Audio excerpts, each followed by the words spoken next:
Jose Mourinho, the special one of the greatest managers of all time. And he is, if you didn't know, you guys probably know, he is out of a job now. He was sacked recently by AS Roma after, I believe, 3 years in charge with the club. Won them the Conference League, got them to a Europa League final, but in the league really struggled.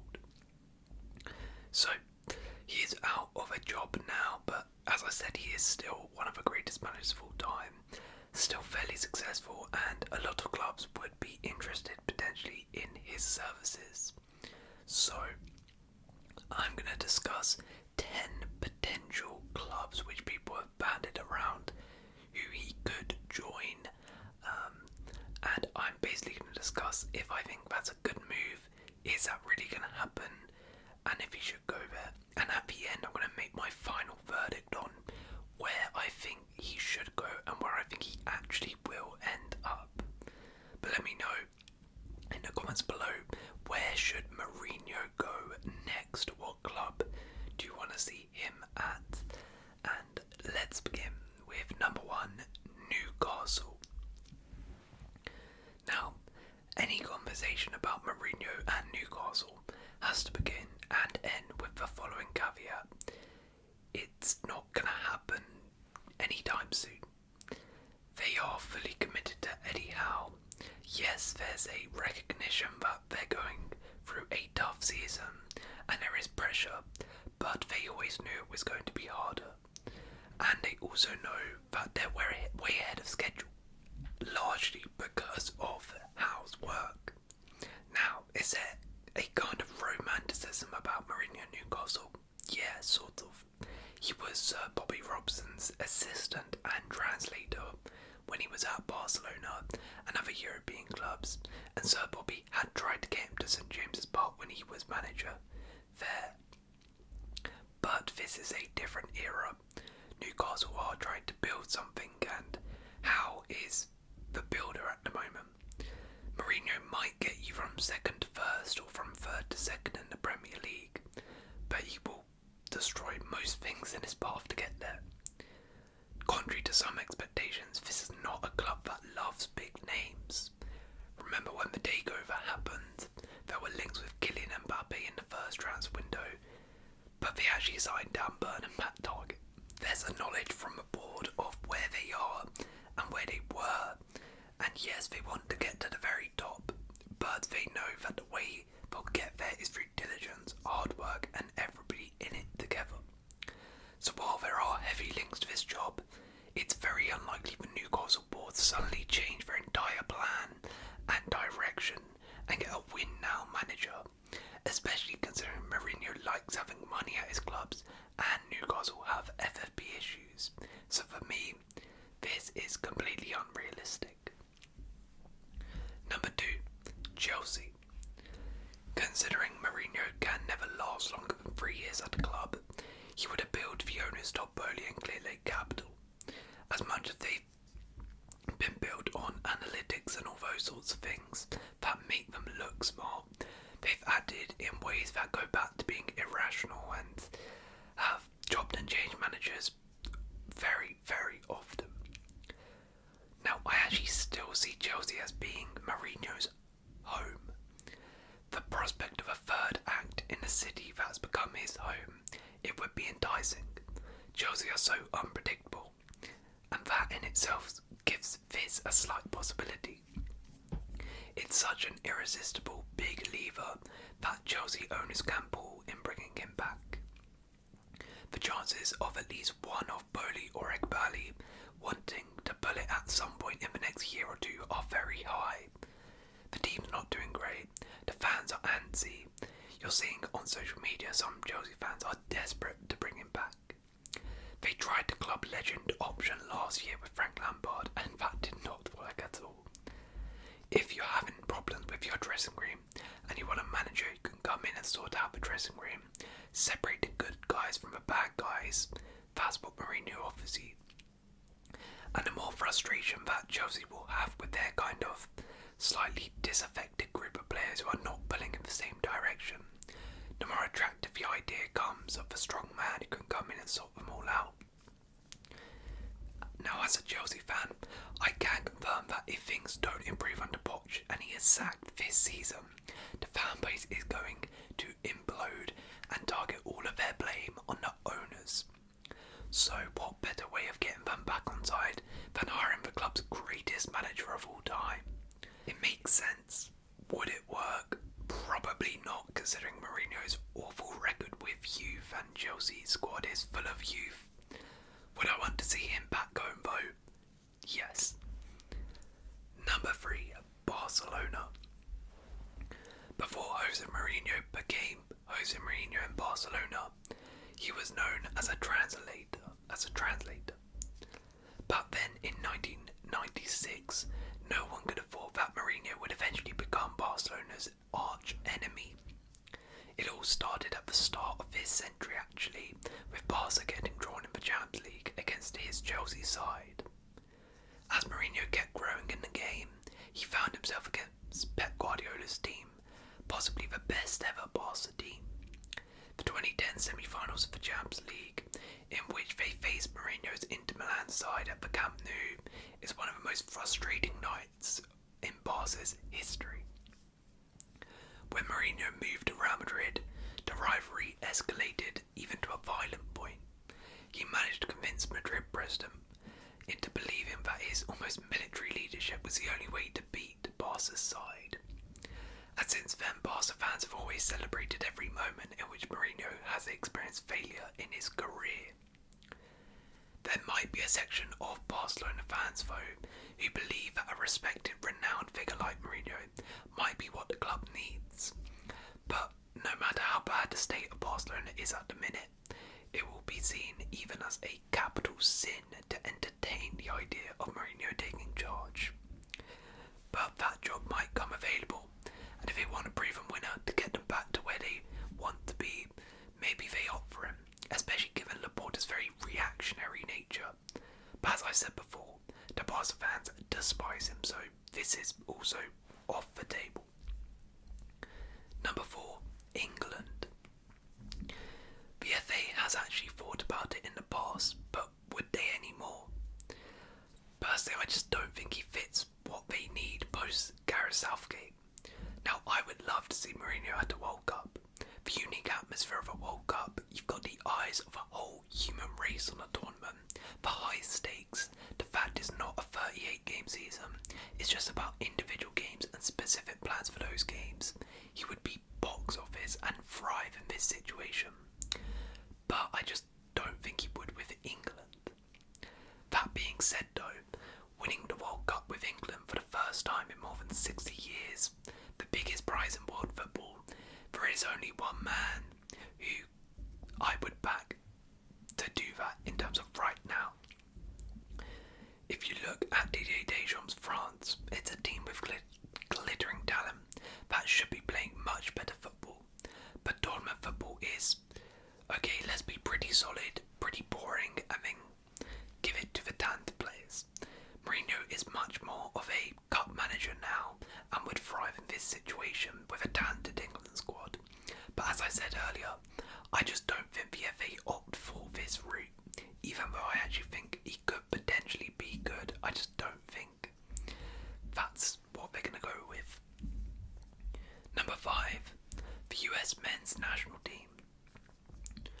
The United States men's side is coached by Greg Berhalter. They have a huge summer coming up playing in the Copa America, and if the US were to struggle in that tournament, be knocked out of the group and perform poorly, it wouldn't be out of the question for Berhalter to be out of the job. Would Jose Mourinho wait that long for his next job? Would he be a candidate? Both of those are probably more doubtful than likely. Mourinho's wage demands would also be far higher than what Berhalter is making too. Mourinho's lack of experience as a national team coach would come into it, but there is something to be said for a bigger name manager. The US is going to be co-hosting the World Cup in 2026. There's going to be a massive spotlight on the team, on the tournament and on the country. You need somebody who can sell that part of it and sell this sport as something that's growing, that's bigger than it's ever been, and hiring Mourinho would help accomplish that. That being said, I would expect Mourinho to be more likely to stay in Europe than come to the States. However, if the US wanted a Hollywood World Cup, that's who they should at least try to get, even if he doesn't want it. Number 6, Manchester United. Eric Ten Hag was all smiles when he met Sir Jim Ratcliffe, and the manager says that he held lengthy and productive talks with Man United's new investor, who will be overseeing football operations at Old Trafford. However, there's no hiding the fact that the Dutchman's job is on the line. If results don't improve between now and the end of the season, he will be sacked. Consequently, several managers are being touted as replacements. Mourinho wasn't one of them until now, and a return to United still seems highly unlikely, given how badly things ended last time. But Mourinho's tenure has been somewhat cast in a different light by the club's subsequent struggles, as it's been made abundantly clear that there are deep-rooted problems at Old Trafford that have only worsened in recent years. Mourinho has always maintained that his second-place finish with United was one of his greatest coaching achievements.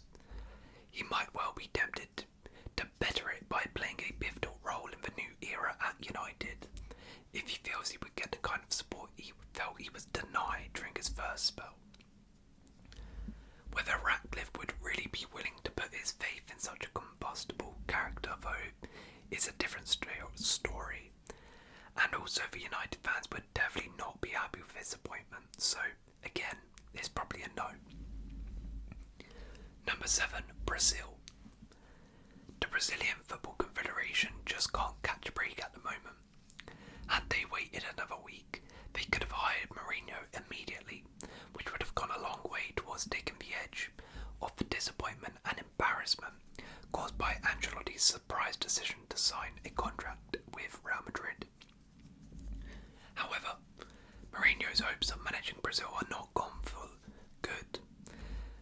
Dorival Jr. has taken over from Fernando Diniz, who was sacked as interim boss after a poor start to the country's World Cup qualifying campaign, and he has a contract until December 2026. However, if the former Sao Paulo coach fails to stop the nation's slump and flops at this year's Copa America, the CBF could easily decide to turn to Mourinho, who reportedly expressed an interest in taking over this summer before all of the drama with Diniz and Ancelotti. Just like England, Mourinho would do great as an international manager with Brazil. However, his pragmatic style will likely not really be appreciated by Brazilians. That being said, I like this one a lot, but it all depends on how this current Brazil boss does at the Copa America, because if he does well, even wins it, there's no way they're going for Mourinho. Number 8, Napoli. De Laurentiis has quite rightly apologised to Napoli fans for completely destroying a title-winning team that looked more than capable of dominating Italian football for years to come. His falling out with former coach Luciano Spalletti and his disastrous decision to replace him with Rudy Garcia has left last season's champions in very real danger of failing to finish in the top 4 under interim boss Walter Mazzarri, another bizarre appointment. No matter what happens, Napoli will be looking for a new manager at the end of the season. And Mourinho might well be tempted to take charge of a club blessed with supporters even more passionate than those of Roma, especially if he is assured that neither Victor Osimhen nor Khvicha Kvaratskhelia will be sold during the summer. In that sense, this move makes a lot of sense. However, De Laurentiis and Mourinho both have massive egos. I'm not sure the club is really big enough for the both of them. De Laurentiis typically doesn't appoint managers with big egos, and if he does, it doesn't usually end well. So while this makes sense, practically I just don't think it works. Number 9, Saudi Pro League. The most likely move by some distance. We already know that Mourinho received a lucrative offer from an unnamed Saudi Pro League club last summer, and it would be a shock if he's not already received another. Mourinho obviously won't rush into anything. He will buy he's always said that he can see himself working in Saudi Arabia someday, admitting that he is intrigued by the prospect of trying to win the AFC Champions League. Doors are always open for me in Saudi Arabia, he told Egypt TV in October. I want to feel the development there. Cristiano Ronaldo was the first to go there and give it a different perspective immediately. I want to do the same.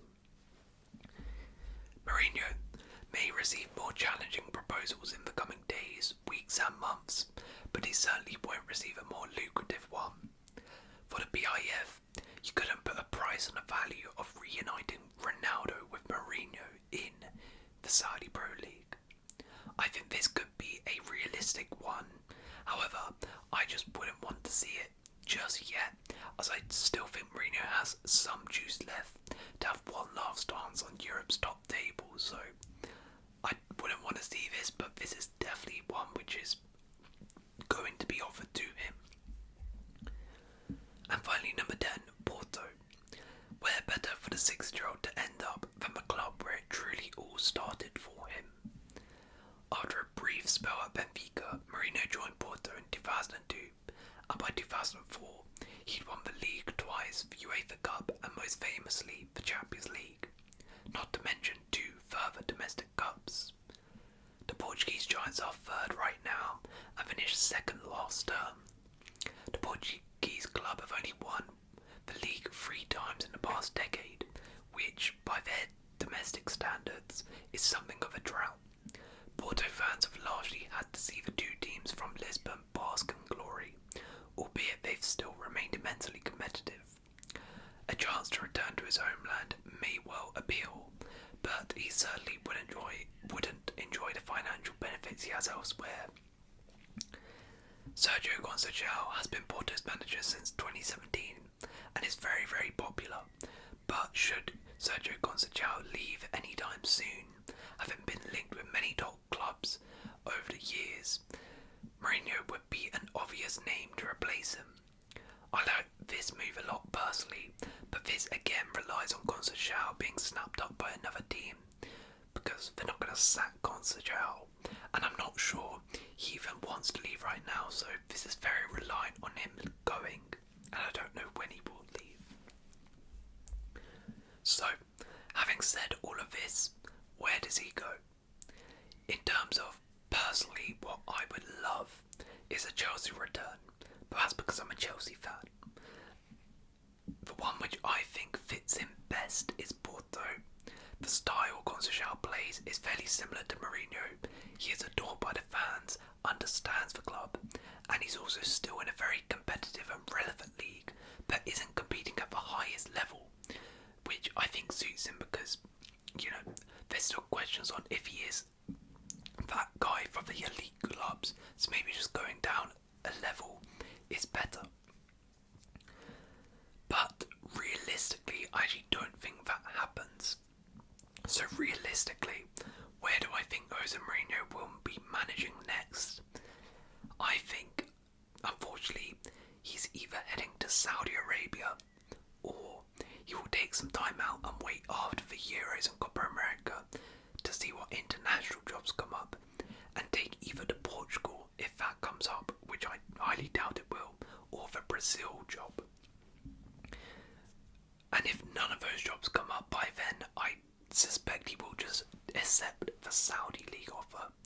So that's what I think will happen. Personally, I would rather him go to Porto.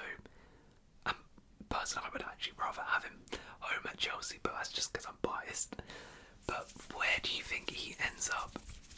Let me know in the comments below. And if you have enjoyed this video, please give it a like.